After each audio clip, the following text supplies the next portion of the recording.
wishing us good luck, and we're gonna accept it. Thanks. Have fun. Okay, and we won the die roll, so we're gonna go first. And whew, I think this hand's are clearly a mulligan, right? We need to draw like 2 more lands to make it at least playable, and we don't have it. And this hand is much more acceptable. So no, we're not gonna mulligan this. Let's lead off with a welder. Underwhelming. But it is what it is. The factory actually comes with the Shrine of Burning Rage. Look at that. And he has a strip mine. This is his first land, and hopefully we can convince him to strip our Mishra's factory instead of our mountain.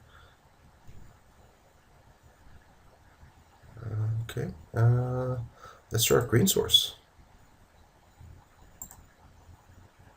Or not? Okay, this is probably even better.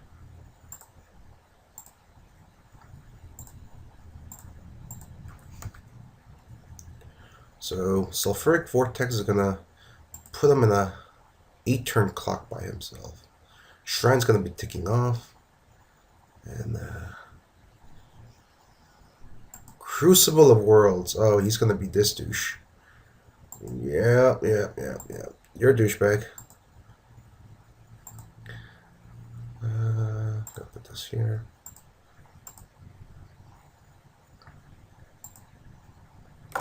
So we're pretty much going to be playing a very uninteractive game of Magic here. I shouldn't have called my opponent a douche, honestly. I resort to name calling when I'm upset, as you could probably tell. But that's probably not good for me, good for the audience, good for anybody. Back to Magic plays. It's the choice between either firing off a Char or a Tin Street Hooligan. I think we're going to have to play Char. We have him on a pretty decent clock, actually. If we continuously draw mountains, we have him in an even better clock. He has to eventually do something to get out of this. So I don't think he could strip mine me every single turn. Or maybe he can. I don't know. Let's char this. Actually, do we want to char him?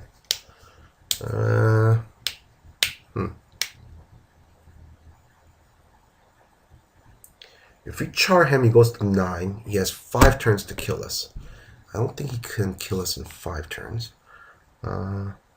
If we char this, we're going to be getting in for 1. If we char him, he's going to be in 5 turns. He's dead. Then we're going to play the Tin Street Hooligan. If we draw another land, we can burn him for 5. Kill him in 2 turns. If not, if we char him, the Flint Hoof Boar, you could kill him in 3. This is a tough choice. If I knew I was going to draw a land next turn, I'd definitely char him. Since we don't know that, I think the safer play is charring him over here, because we're going to be doing 3 a turn, so that's going to be a 4-turn clock. And we're going to have the Tin Street Hooligan. And if he doesn't have a low drop again, then he's going to have to like replay the strip mine and play a dude start blocking. And that might buy us some time. So we're going to char that. Yeah. Okay.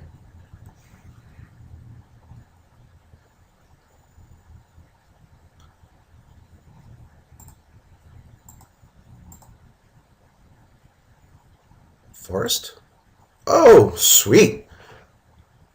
Okay. If I knew we were going to be drawing the forest, I would not have even cared about any of it. Okay. Let's try this Crucible of Worlds away from you. Yeah. Okay. Sweet. Sweet. So we're playing against a strip mine Crucible of Worlds guy with the Wasteland in our deck. Can't make this stuff up.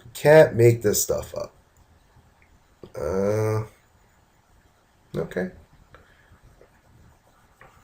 Sideboards. We're going to be on the draw.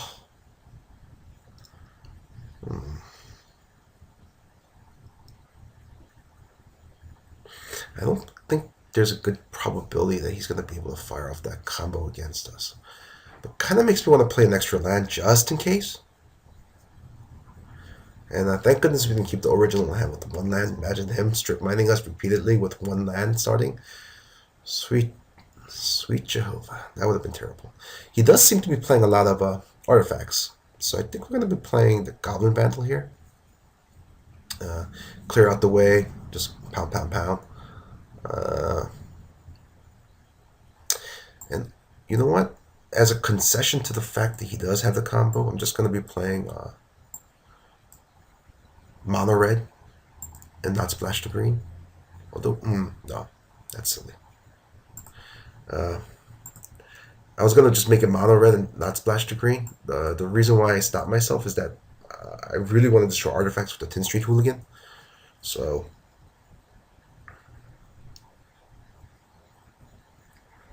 is there anything else here? I think I'm just going to take the Hypocrisite out. I think it's the worst card here. There's some mini combos in our deck. Nothing major. Nothing really like, if I do this, I win. So, I guess we could take out some of these lands for it. But, you know what? On the draw, I'm going to add a mountain for this. And on the play, I'm going to switch it out again.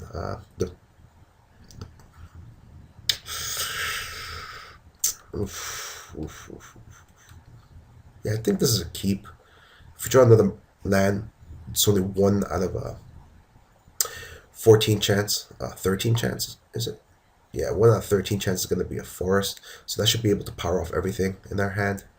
And if we draw our Bloodbraid, we're going to do that. The reason why I took out the Restorm port,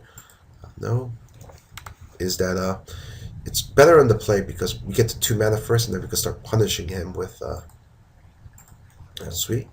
And we get to start. Oh, no. That almost messed up there. We get to punish him by tapping his land starting from turn 2 on. So it's kind of like acting like a de facto strip mine. Okay. He's refusing to play a land so we can fire off a Weathered Wayfarer. We're going to punish him by Arc Trailing him. And Arc Trail is worded that the first target gets 2 and the second target gets 1. So we're going to hopefully point it right. Okay, he's going to get a land search out of it.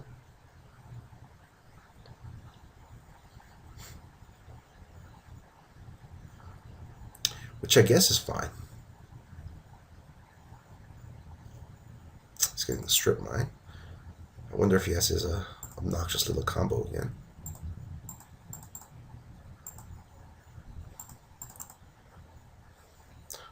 What would be sweet is if we get to our 5th mana, he still has a strip mine, and it happens to be tapped to play a dude.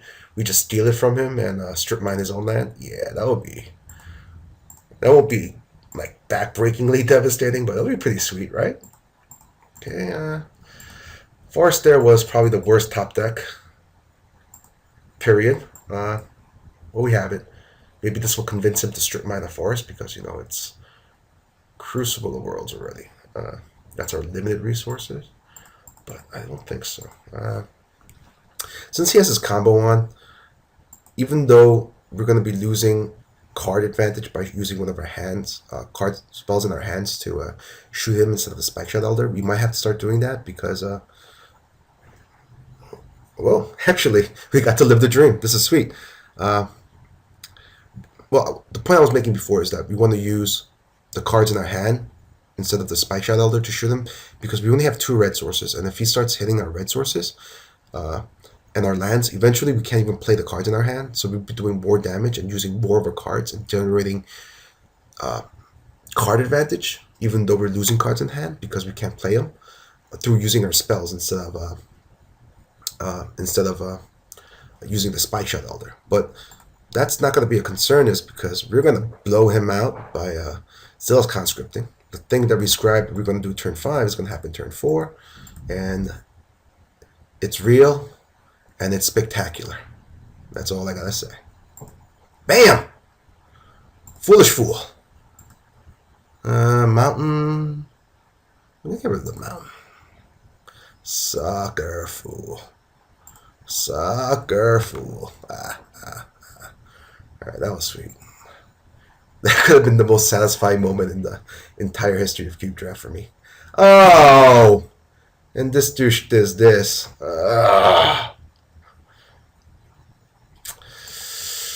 Okay. I see this whole anti-name calling thing has lasted all of 2 seconds. I think we're going to keep the 2 mountains. We do have a forest in hand in case we top deck the Bloodbraid, which would be super sweet. And we got to start firing off one of these cards in our hands. So it's not super devastating. He's going to have to go down to lose 2 cards in his hand. And yeah, he's 3 colors. He's Naya. And we're going to lose all of our dudes. But what are you going to do? We do have a lot of good top decks. Cough of the Hammer would be the best card we could keep. Sulfuric Vortex would be another sweet card to top deck. In fact, if I draw Sulfuric Vortex now, I don't think I could lose the game. I'm going to play this and pass. Balance with a sweet card. We got that so late too. He could get the strip mine, start strip mining us, but I don't know. I don't know what the point of that would be. I think he needs to develop his board position more. It's a morph card.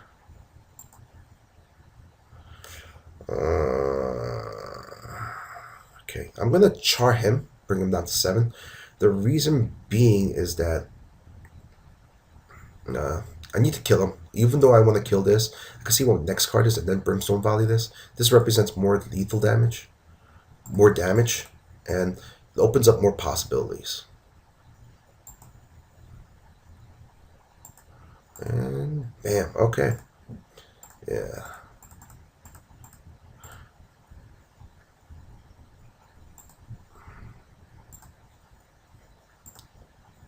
More possibilities being that if I draw like another burn spell, then I could just burn him like a Fire Blast, and I want to get the 4 damage done to him because I want to get him to the lowest amount of life as possible. And I don't know what this card is,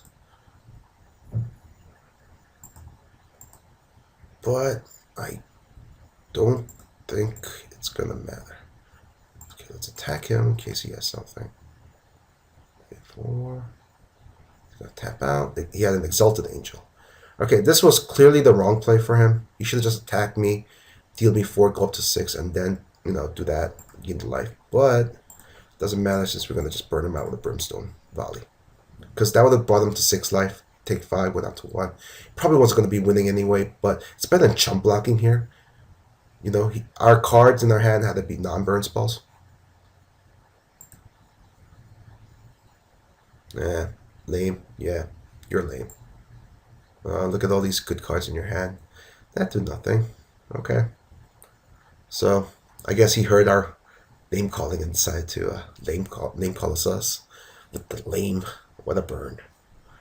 So, okay. Going back to our opponent's play, he should have attacked and unmorphed. If the card in our hand was in the burn spell, he was going to lose regardless if he chump blocked or not.